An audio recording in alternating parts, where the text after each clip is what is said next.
Good morning, boys and girls. I am back and it is Wacky Wednesday, so I decided to do my hair wacky. Come here, Brie. My niece decided to do her hair wacky too, so she's going to listen to our read aloud as well. So we are going to be reading Chapter 3 of Cam Jansen, The Chocolate Fudge Mystery.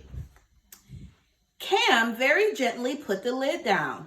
Eric said, "You know, we were told in safety class not to go near strange packages." Cam stepped away from the garbage can. She closed her eyes and said, "Click." "What are you trying to remember?" Eric asked. Cam clicked again. Then she said, "I was looking at the pictures I had in my head of that woman carrying the bag. She wasn't holding it like she was afraid it would explode, and she just dropped it in the garbage can. She wouldn't have done that if there was a bomb or something inside."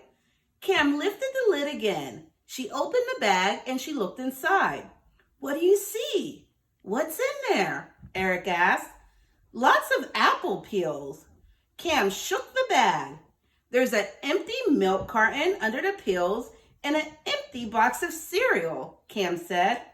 Eric leaned closer. "Yuck," he said. "It stinks." Then he looked in and said, "Maybe the paper money bands are at the bottom." Cam rolled up her sleeves and dug into the bag. "What's in there?" Eric asked. "More garbage." Cam pulled out a few soda cans, some paper plates, an orange juice carton, and a cereal box.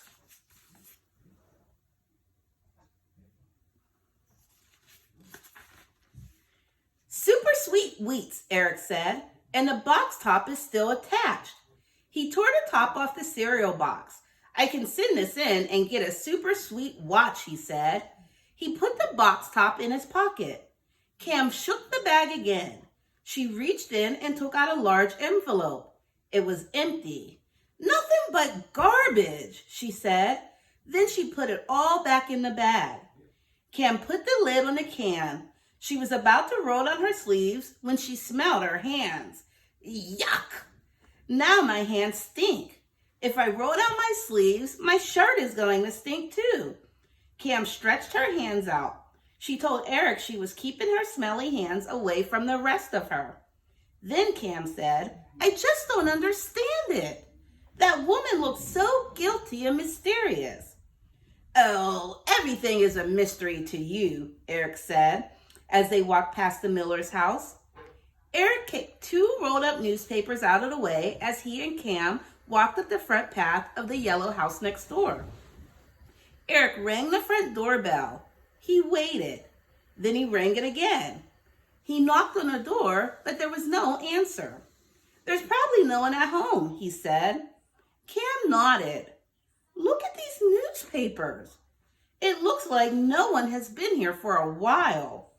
They each picked up one and looked at it. Eric read the headline, "Ding dong, 4-alarm fire blazes on." "Mine says that too," Cam said. "These newspapers are from last week." She dropped the paper and walked toward the back of the house. Eric ran after her and asked, "What are you doing now?" "I still think that woman with the dark glasses was up to something, and I want to find out what it was. We first saw her walking along the side of the house. Maybe there's a shortcut back here, or maybe some secret hideaway." "Oh, stop talking about that woman," Eric said, but he still followed Cam. All the windows of the yellow house were closed and the shades were down. Cam lifted the lids of the 2 garbage cans that were along the side of the house. Both were empty. Cam walked ahead. Then she stopped. She held out her hand and Eric stopped too. She put her finger in front of her mouth so that he would be quiet. They listened. They heard the sounds of coins and keys jingling. Someone was walking behind them and was getting closer. Jingle, jingle. "What should we do?" Eric asked. Cam looked across the backyard. It was surrounded by a metal fence.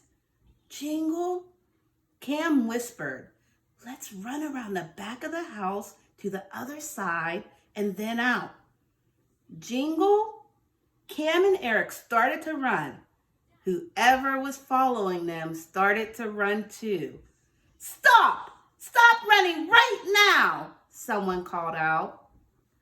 All right, boys and girls, what is your prediction for chapter 4? What do you think is going to happen? I can't wait to hear.